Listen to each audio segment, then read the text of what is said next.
Nós vamos aqui para o primeiro livro de Reis, capítulo 19. A vida achamos que é demais, ele achou que era demais. Esse homem passou por muitas experiências e ele estava pensando em desistir da vida. A gente está pensando também, cuidado.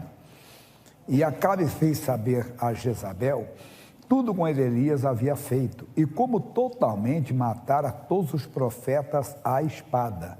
Então Jezabel mandou um mensageiro a Elias a dizer-lhe: assim me façam os deuses e outro tanto, se der certo a estas horas, não puser a tua vida como a um deles. Quando ela soube, agora você vê como é que a pessoa religiosa, ou enganada mesmo pelo diabo, fica numa situação esquisita.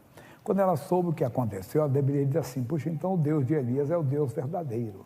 O Deus de Elias é o Deus que não há outro Deus.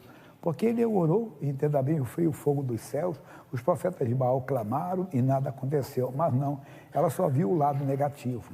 É como aqueles homens que viram o homem que era endemoniado, completamente liberto, o homem estava diante de Jesus, o homem que tinha uma legião de demônios, amarravam, acorrentavam ele com correntes, mesmo ele quebrava as correntes. Ele vivia nos sepulcros, ele feria-se com pedras. Ninguém conseguia amansá-lo, mas Jesus expulsou uma legião de demônios. Mas eles não quiseram saber disso. Eles quiseram saber só do que aconteceu com os porcos, porque era uma legião de demônios, e os demônios falaram: olha, deixe que nós entremos agora, entremos nesses porcos, pode entrar. E os demônios entraram, e os porcos se jogaram no despenhadeiro.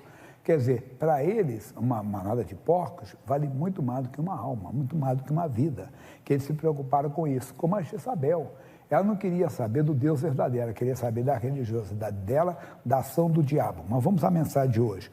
O que vendo ele, Elias, se levantou e para escapar com vida se foi e veio a Berseba, que é de Judá, e deixou ali o seu moço. E ele foi ao deserto, caminho de um dia, e veio e se assentou debaixo de um zimbro, e pediu em seu ânimo a morte, e disse: já basta, ó Senhor, toma agora a minha vida, pois não sou melhor que meus pais. E deitou-se e dormiu debaixo de um zimbro. E eis que então um anjo o tocou e lhe disse: levanta-te e come. E ele olhou, eis que à sua cabeceira estava um pão cozido sobre as brasas e uma botija de água. E comeu e bebeu e tornou a deitar-se. Era muito desânimo mesmo, muita depressão na vida dele. Quer dizer que ele, mesmo comendo aquela comida que veio de Deus, um pão especial, uma água especial, ele voltou a deitar-se. E o anjo tornou segunda vez e o tocou e disse: levanta-te e come, porque muito comprido te será o caminho. Levantou-se, pois, e comeu, e com a força daquela comida, caminhou 40 dias e 40 noites até Horebe, o monte de Deus. Para nós basta agora, mas tem muita revelação para nós. Você vê, com aquela força daquela comida, ele andou no sobrenatural, irmão. Como é que pode uma pessoa caminhar 40 dias e 40 noites? Pode? Não. Mas quando você come um pão de Deus, você recebe algo que é de Deus, o sobrenatural acontece na sua vida. Às vezes a pessoa critica até uma campanha que a igreja faz, mas nós poderíamos contar que de grandes, lembra daquela campanha do pão e da água que o missionário fez ano passado? E quantos milagres, quantos testemunhos, mas não era o pão, era a bênção de Deus que estava ali. É aqui, quer dizer, quando tem a bênção de Deus, o impossível acontece. Você está desanimado com o diagnóstico, desanimado que já passou por uma cirurgia, mas você sobreviveu. Talvez passou por duas, talvez como essa senhora passou por 22 cirurgias, entenda? Mas ela sobreviveu todas elas. E agora, vamos dizer, aparece mais uma luta, ela diz: agora chega, Jesus pode me levar agora. Pode tirar minha vida, que eu não sou melhor do que ninguém? Não. O que você precisa de um pão de Deus, um alimento que vem do Senhor, quer dizer, uma revelação da palavra de Deus, uma bênção de Deus. Ele te guardou até o dia de hoje. Você já passou por experiências, por grandes adversidades, mas ele não lhe abandonou. Mas eu tenho que continuar aqui. Aí nós vamos ver aqui, lá em João capítulo 11, versículo 39. E ainda que chegou o limite, aqui foi o limite também. O quê? João 11, 39. Quem não conhece a ressurreição de Lázaro? Disse Jesus: tirai a pedra. Marta, irmã do defunto, disse-lhe: Senhor, já cheira mal, porque já é de 4 dias. Disse-lhe Jesus: não te hei dito que se creres verás a glória de Deus? Tiraram, pois, a pedra, e Jesus, levantando os olhos para o céu, disse: Pai, graças te dou por me haveres ouvido, e bem sei que sempre me ouves. Mas eu disse isso por causa da multidão que está ao redor, para que creiam que tu me enviaste. Nossa mensagem. Tendo dito isso, clamou com grande voz: Lázaro, vem para fora. Primeira mensagem aqui, qual? Entenda, a fé chama à existência as coisas que não são como se já fosse. Ninguém conversa com o morto não ouve. Mas ele não estava chamando o morto. Como é que ele chamou? Você chama o vivo, imagine. É claro, às vezes o desespero, puxa, quantos enterros, então como pregador, mesmo antes de ser pregador, você já foi em vários enterros, mas agora como pregador, quer dizer, esses anos todinhos, já vi cada situação, né? Um dia eu fui num velório e a moça olhou para o pai e dizia assim: pai, já é uma certa idade. Não, o senhor está brincando comigo, né? Levanta daí, vai. A gente entende, não é verdade? É o momento que a pessoa está enfrentando que ela não raciocina bem. Então ela faz aquilo ali, tem aquela explosão, tem aquela atitude. Aqui não, Jesus não estava na emoção, Jesus estava na fé. Quando veio a notícia, lá no capítulo, versículo 5, diz assim, versículo 4, desculpe, e Jesus ouvindo isso disse: essa enfermidade não é para a morte, mas para a glória de Deus, para que o Filho de Deus seja glorificado por ela. Cuidado, isso é mal entendido, mal compreendido, e tem gente que acha, entenda bem, que eu estou doente para a glória de Deus. Espera aí, Lázaro ficou doente, Lázaro morreu, Lázaro ressuscitou. Onde o Senhor foi glorificado? Teve a ressurreição, entenda? Teve a ressurreição. Às vezes na morte ele também é glorificado. Como assim na morte? Às vezes Deus permite, o corpo é destruído, mas o espírito é salvo para o dia do Senhor. Então Deus foi glorificado naquela vida.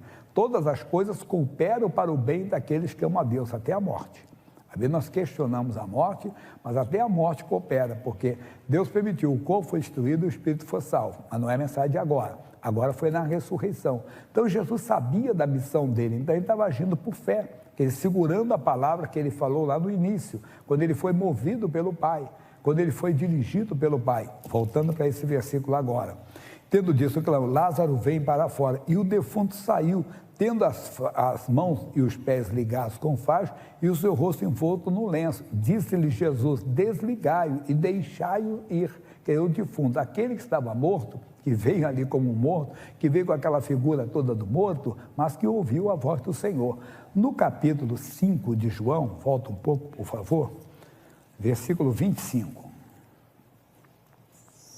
Não vou querer filosofar não, mas vou dizer para você: em verdade vos digo, que vem a hora, e agora é, não estamos falando da ressurreição dos mortos, aqui vai acontecer aquele dia, no arrebatamento de Cristo, no arrebatamento da igreja. Entenda bem, nós seremos arrebatados se estivermos aqui, mas aqueles que morreram em Cristo e ressuscitarão, eles ouvirão a voz do Senhor, mas não é agora.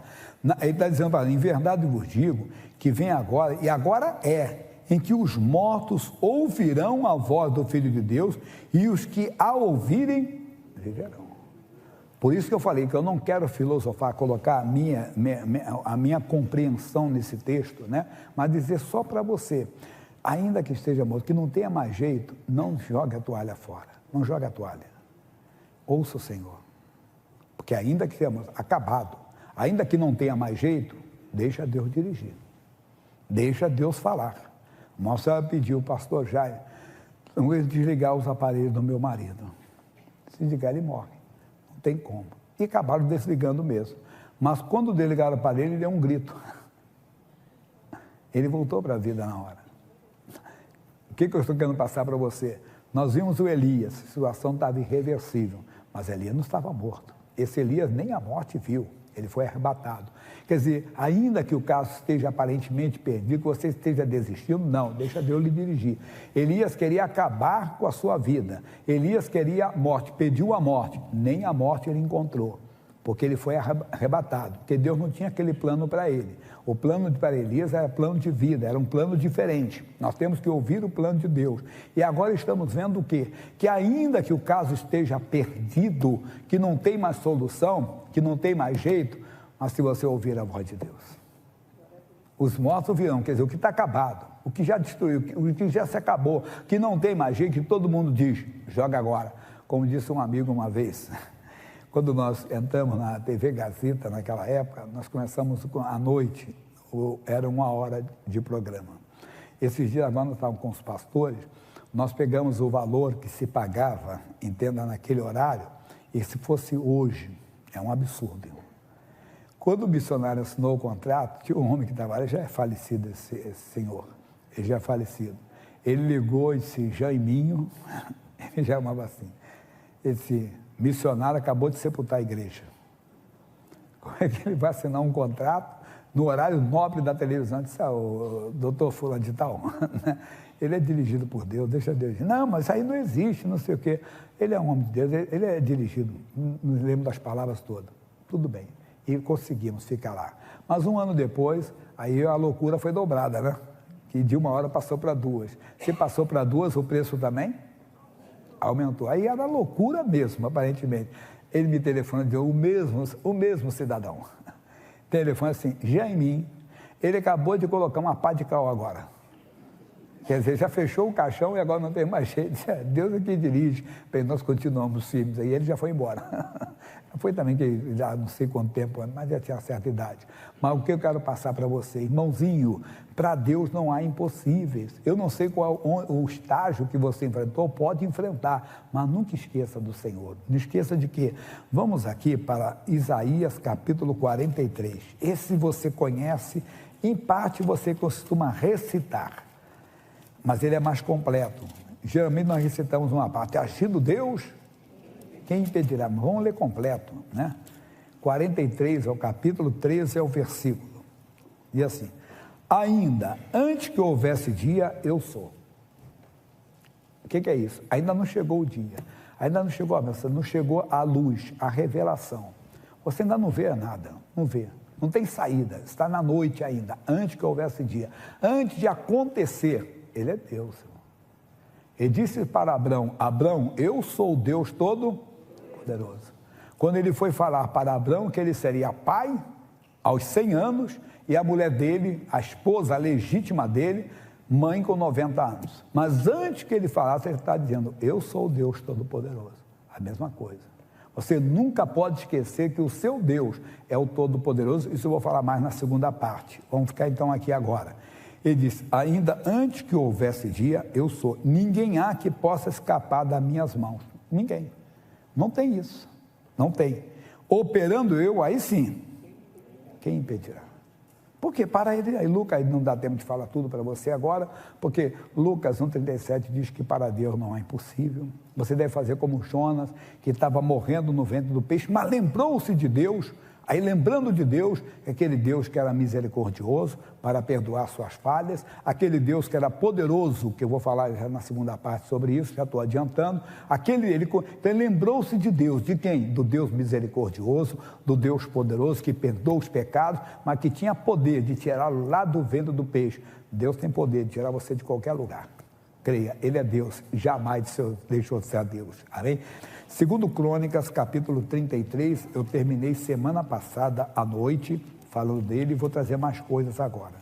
33, segundo Crônicas, não vou repetir a mensagem não, vou pegar o finalzinho aqui depois. É a história de Manassés, que nós estudamos várias vezes. Manassés era filho de Ezequias, mas ele começou a fazer o que era mal aos olhos do Senhor. O que é que ele fazia? Ele começou a fazer o que os gentios faziam. Quem são os gentios? No caso deles, pessoas fora da comunidade de Israel. No nosso caso, são pessoas fora da igreja. Eles têm costumes que nós não devemos de ter. Eles têm práticas que acham normais, mas que para Deus são até abomináveis. Nós não temos que ter. Nós não temos que ser conforme o mundo. E o Manassés começou a fazer isso. Veja aqui, nem preparei, se eu te der o meu esboço para você ler, você vê que não está escrito isso aqui não. Mas eu peguei agora rápido para fazer aqui. Volta ao versículo 2, capítulo 33, 12. E fez o que era mal aos olhos do Senhor, conforme as abominações do gentio, que é das pessoas fora de Israel. No nosso caso, tem gente que começa a fazer conforme o mundo. Romanos, capítulo 12, versículo 2. É muito bom estar ligado com Deus. Romanos 2, 2. E não vos conformeis com este mundo, mas transformai-vos pela renovação do vosso entendimento, para que experimenteis qual seja a boa, agradável e perfeita vontade de Deus. Então, nós não podemos ser conforme o mundo. Tem coisas que eles praticam que são abomináveis aos olhos de Deus, mas é a coisa mais normal. Que quando alguém fala assim, mas meu Deus, misericórdia, que isso? Isso é normal, isso é comum hoje. Comum para eles, para nós não. Então, tem muitas coisas que eles fazem que nós não devemos de fazer. Mas ele não ligou para isso. Ele praticou a feitiçaria, ele praticou a idolatria, ele praticou um ritual de queimar os filhos no Vale de Inom, coisa séria. Deus falou com ele, versículo 9 então, voltando para hoje. E Manassés tanto fez errar Judá e aos moradores de Jerusalém, que fizeram pior do que as nações que o Senhor tinha destruído diante dos filhos de Israel. É um abismo, chama outro abismo. Para quem não estava presente, é o Salmo 42, versículo 7. Salmo 42, 7. Um abismo chama outro abismo. E falou o Senhor a Manassés e ao seu povo, porém não deram ouvidos. Porque a pessoa acha que ela está reinando, que ela está bem financeiramente, às vezes profissionalmente, de saúde. Acabei de fazer um check-up agora, estou jóia, não tenho nada. Que acha que Deus entenda bem, concorda com o que ela faz ou não liga para o que ela faz. Não tem problema de fazer. Para ele o caso é diferente, não. Falou com ele, mas não deu ouvido. Não é comigo que eu estou reinando. Não é comigo que eu estou bem. Pelo que o Senhor trouxe, nós sabemos que Deus permitiu os príncipes do exército do rei da Síria, os quais prenderam Manassés entre os espinhais e o amarraram com cadeias e o levaram à Babilônia. E ele, angustiado, orou deveras ao Senhor seu Deus e humilhou-se muito perante o Deus dos seus pais. Irmão, não espere a pessoa, você não tem que esperar chegar na Babilônia, você não tem que esperar o bolso ficar vazio, você não tem que esperar a doença aparecer no seu corpo, você não tem que esperar o diabo destruir a sua família para depois buscar a Deus. Não quer dizer que buscando a Deus você não possa ter lutas, mas você não perde a paz. Buscando a Deus você pode ter problema financeiro, pode ter problema na saúde, pode ter problema na família, mas você sabe que está com Deus, você não fica angustiado. Quer dizer, você não perde a sua paz, mesmo nas adversidades, você tem uma certeza, Deus está comigo. Não temas porque eu sou contigo. Então a pessoa tem essa convicção, não era o caso dele. Está mostrando aqui, ele é angustiado. Você está angustiado? Pastor, não, calma. Luta vem, você viu, acabou de ver o Elias agora, não pode ficar angustiado, não pode perder a paz. E ainda que tudo pareça perdido, como o caso do Lázaro, deixa Deus dirigir, deixa Deus falar. Deixa, como os antigos diziam, fala a Deus. Você tem que deixar Deus falar. Aí ele angustiado orou e se humilhou muito perante Deus seus pais. Ele fez oração. E Deus se aplacou para com ele e ouviu a sua súplica e o tornou a trazer a Jerusalém, ao seu reino. Então reconheceu Manassés que o Senhor é Deus. E aqui que nós estamos agarrados, né? Presos no bom sentido, porque ele conheceu Deus. O Neemias falou quem é esse Deus. Um pouquinho na frente, Neemias capítulo 9, versículos 31, 32, 33. Só li o 31 no domingo passado. 9, 31. Mas pela tua grande misericórdia não os destruíste, nem desamparaste, porque és um Deus clemente e um Deus misericordioso. Lembra do Jonas? Jonas conheceu Deus, que Deus era misericordioso, porque ele clamou, porque ele conhecia esse Deus. Ele sabia que Deus era misericordioso, por isso ele não quis pregar para Nínive, por isso ele não levou arrependimento para Nínive, porque ele sabia que Deus era misericordioso, como foi com o povo de Nínive, porque se arrependeu. Aqui ele está dizendo, Deus espera, Deus sabe tudo a meu respeito, a seu respeito. Deus vê o exército do rei da Síria chegando na sua vida. Deus vê o inimigo se aproximando de você. É como se Deus estivesse com as mãos amarradas. Ele espera. Mas se você se arrepender, não importa quão longe você tenha ido, como foi esse homem, você vai encontrar a misericórdia de Deus. E ele falou mais, matéria nova, né? Ele diz ainda, agora, pois, ó Deus nosso, ó Deus grande, poderoso e terrível. Ele é misericordioso, mas ele é, pessoal, grande, poderoso e terrível. Ninguém escapa das mãos dele. Não tem impossível para Deus. Ele está conhecendo esse Deus, é esse Deus que nós temos que conhecer. Mas ele vai falar assim, que guardas o conserto e a beneficência, o prazer de fazer o bem, E ele diz: não tenhas em pouca conta toda a aflição que nos alcançou a nós e aos nossos reis, e aos nossos príncipes, e aos nossos sacerdotes, e aos nossos profetas, e aos nossos pais, e a todo o teu povo, desde os dias dos reis da Síria até o dia de hoje. Porém, tu és justo em tudo quanto tem vindo sobre nós, porque fielmente houveste, e nós impiamente nós o vemos. Quer dizer, nós é que nos separamos de ti. Você tem que reconhecer que Deus é bom. Então ele reconheceu. O que eu estou passando para você? Deus é misericordioso. Não importa, o diabo não quer que você descubra isso. Por isso que ele quer que você se condene, que você fique angustiado, achando que não tem mais solução para você. Mas não esqueça que como é para você, tem que ser para o próximo também, até para a pessoa que te ofendeu. E o mesmo amor, ame o próximo como a ti mesmo. Assim como você clama a misericórdia por você, clame pela pessoa que te ofendeu. Pastor Jaime, que é isso? É bíblico. E nós temos que fazer isso com alegria, porque a Bíblia diz servir a Deus com alegria. Às vezes não entendemos. Por que Deus permitiu que aquilo acontecesse, que aquela pessoa se levantasse contra nós? Para mostrar que você é homem de Deus. Para você mostrar que você é mulher de Deus. Mostrar principalmente, não para os homens. No mundo espiritual, você dá um tapa na cara do diabo. Porque o diabo queria que você odiasse aquela pessoa, que você jogasse uma praga em cima dela, não é verdade? Que você xingasse aquela pessoa e você dá um tapa na cara do diabo. Deus, assim como eu clamo a misericórdia por mim, clamo por essa pessoa, que ela se arrependa, para que ela conheça o Senhor que é misericordioso. Isso é muito profundo. Você vai exercer a sua realmente, vamos dizer assim, nova natureza com Cristo Jesus, mostrando que você conheceu Cristo.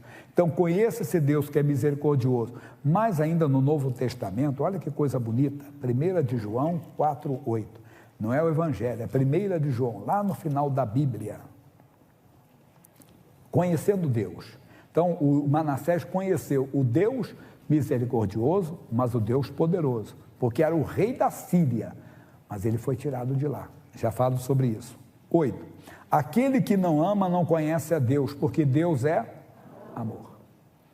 Então, se eu odiar uma pessoa, por mais que ela tenha me prejudicado, eu não conheço a Deus.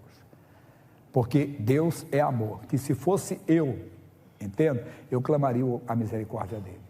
Se fosse eu clamaria a ajuda dos céus. Eu diria: Deus, tem misericórdia de mim. Deus, eu fui longe demais, eu fui sujo. A mesma coisa eu tenho que clamar pelo meu próximo, ainda que ele tenha me prejudicado. Pastor, isso é utópico. Não, isso é realidade, isso é cristianismo. Isso aí é Bíblia, e nós temos que ensinar isso a você, porque não é só de pão que viverá o homem, é de toda a palavra que sai da boca de Deus, e essa palavra saiu da boca de Deus. Deus é amor, mas temos que conhecê-lo mais. Eles conheceram, porém, Êxodo é o segundo livro da Bíblia, Êxodo capítulo 6, tem muita matéria para nós. Eu estou agora resumindo um pouco, para dar tempo, que tem oração ainda, que também o nosso domingo é de maravilhas. Vai estar assim, na sexta-feira, dia 19, não esqueça, dia 21, dia do impossível, hein? Êxodo, segundo livro da Bíblia, capítulo 6, versículo 3. Eles conheceram a Deus, porém, o que? Diz: eu apareci a Abraão, e a Isaque, e a Jacó, como Deus Todo-Poderoso. Eles conheceram. Olha aí, está falando de quem? Abraão. Está falando de quem? De Isaque. Está falando de quem? De Jacó. Mas nós, olha que coisa profunda, nós conhecemos de uma maneira muito mais profunda. Ele diz: eu apareci a Abraão e a Isaque e a Jacó, como Todo-Poderoso, mas pelo meu nome, o Senhor, não lhes fui perfeitamente conhecido. Que é isso, pastor Jean? Deus que está falando. Por mais que Abraão teve muitas experiências com Deus, por mais que Isaac teve muitas experiências com Deus, eles não conheceram Deus como nós conhecemos. Ué, pastor Jaime, como é que nós conhecemos a Deus? Se você não conhece, tem que conhecer. Vamos para o Novo Testamento, agora, Romanos capítulo 8.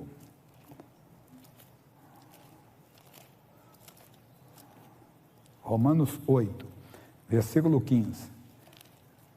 Eu estou falando de uma maneira resumida, para depois explicar mais. 8:15, em outros cultos. Porque não recebeste o espírito de escravidão, para outra vez estardes em temor. Olha aí, filho de Deus, você não pode andar com medo, não. Você tem o Espírito do Pai contigo, o Espírito de Deus. Não é para você viver mais atemorizado, não. mas recebeste o Espírito de adoção de filhos, pelo qual clamamos, Abba Pai. Abba é pai, pai de novo, já ouviu falar papai? Liberdade que você tem de chamá-lo de papai, de chamá-lo de pai, como Abraão não tinha. Abraão conheceu o Deus Todo-Poderoso. Isaac conheceu o Deus Todo-Poderoso. Jacó conheceu também, mas nós o conhecemos como pai. Porque diz a palavra, a todos quantos o receberam, deu-lhes o poder de serem feitos filhos de Deus. Então você tem que conhecer Deus como pai, não o pai que abandona o filho, não o pai que tem muitos neste mundo, mas o pai que é pai mesmo, de caráter. Imagine esse Deus. O nosso pai, ele é o Todo-Poderoso, ele é amor, ele é misericordioso, e ele é o Todo-Poderoso, é o nosso pai. Aí diz o versículo 16, o mesmo Espírito testifica com o nosso Espírito que somos filhos de Deus. Eu não sou convencido por alguém, não, eu sou convencido pelo Espírito de Deus que habita em mim, que habita em você. Você passa a ter essa convicção, como tem a pessoa lá, quando faz o exame de DNA, ele pede reconhecimento de paternidade. Geralmente a pessoa descobre quando o pai é rico. Se descobrir que o pai é pobre, não quer nem saber disso, né? Às vezes assim, não, esse cara é meu pai nada, meu pai é quem me criou, rapaz. Pai é quem me criou, que pai nada, pai é quem me criou, que pai nunca aguenta. Mas se o pai tiver uma grana violenta, ele vai falar assim, vai dar, pelo menos o dinheiro dele vai querer, não é verdade? A pessoa vai querer isso aí. Mas, tudo bem, não estou entrando em polêmica não, por favor, quem sou eu para julgar alguém? Vou ficar aqui com a palavra. É que nós somos convencidos, não pelo exame de DNA, muito mais, é dentro de nós. É uma convicção que temos, que nós podemos entrar na presença dele. Puxa, você vê, às vezes, por exemplo, missionário, você sabe, você tem 5 filhos, eu vejo, entenda, a conversa, como é que é um filho, o filho é filho, ele pode falar com o pai de uma maneira, por mais que você tenha uma consideração, tenha um respeito, tenha tudo, mas você vê que é uma liberdade de um filho. Como é que um filho pode se dirigir ao pai, não é verdade? O pai chega, o missionário tem um filho que gosta de ver, dá beijo assim na cabeça, né? O Marcos, ele gosta, rapaz, que é isso? Mas é um filho, ele tem liberdade de chegar e fazer aquilo com o pai. O missionário tem um jeito, né? Tem liberdade para fazer aquilo. Nós somos filhos de Deus, Senhor. Não tenha medo de se aproximar de Deus. O seu pai é todo-poderoso, o seu pai é misericordioso. Conheça seu pai. Mas, e se nós somos filhos, somos logo o quê? Herdeiro, olha a herança aí, herdeiros também, herdeiros de Deus, co-herdeiros com Cristo, se é certo que com ele padecemos, passamos lutas, né? Mas também com ele sejamos glorificados, vamos ter vitórias, às vezes somos perseguidos, porque somos cristãos, não é verdade? Talvez no nosso país não somos tanto, mas não somos tanto como em outros lugares aí fora, mas às vezes somos, né? Verdade. Uma vez um amigo estava me contando, poxa, pastor, onde eu chego para trabalhar, então o cara pergunta, vem cá, mas você é crente, aqui não é para falar de coisa, não, você me contratou para ser isso aqui, você me contratou para ser um profissional, mas como ele tem, vamos dizer assim, a fama de crente, né? A fama de cristão, não sei o quê, mas aqui não é para você ficar pregando a Bíblia, não, aqui, bem, você me contratou para quê? Você me contratou para isso aqui, então, quando no final do nosso contrato, você vai verificar se eu fui realmente um pastor, um crente, ou se eu fui um profissional. Claro, agora eu não vou deixar de ser cristão eu vou ser sempre, nunca vou deixar de dar o meu testemunho, você tem que fazer isso, mas tem que mostrar o profissionalismo, que você foi contratado para aquilo, mas às vezes somos perseguidos, mas não é a mensagem para agora, a mensagem é essa, nós temos um Deus, temos o mesmo poder que Jesus operava, no nome dele nós usamos o mesmo poder, glória a Deus. E tem que ir à frente, senão não dá. Mateus 23, 9, não substitua por ninguém, o quê? E às vezes fazemos isso, principalmente no meio evangélico tem muito isso. E a ninguém, 23, 9, a ninguém na terra chameis vosso Pai, porque um só é o vosso Pai, o que está nos céus. Às vezes temos essa mania, fulano é meu pai da fé, não temos isso de falar. Temos que olhar para a Bíblia Sagrada, isso aqui é muito importante. Terminando, pessoal, só para você ver, João capítulo 14, versículo 8, vendo o Pai.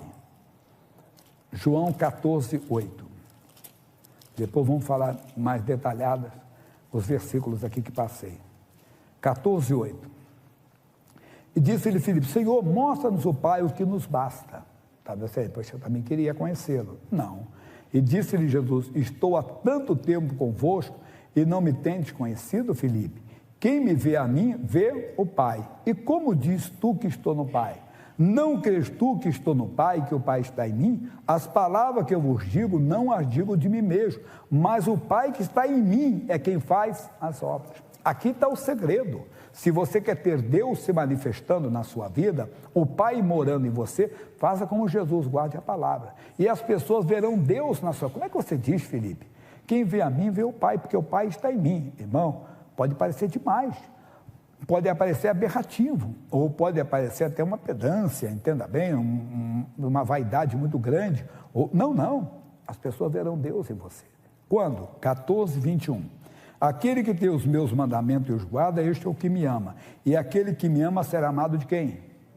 De meu Pai. Eu o amarei e me manifestarei. As pessoas vão ver, isso foi Deus, não foi você. Não, de maneira alguma, foi Deus.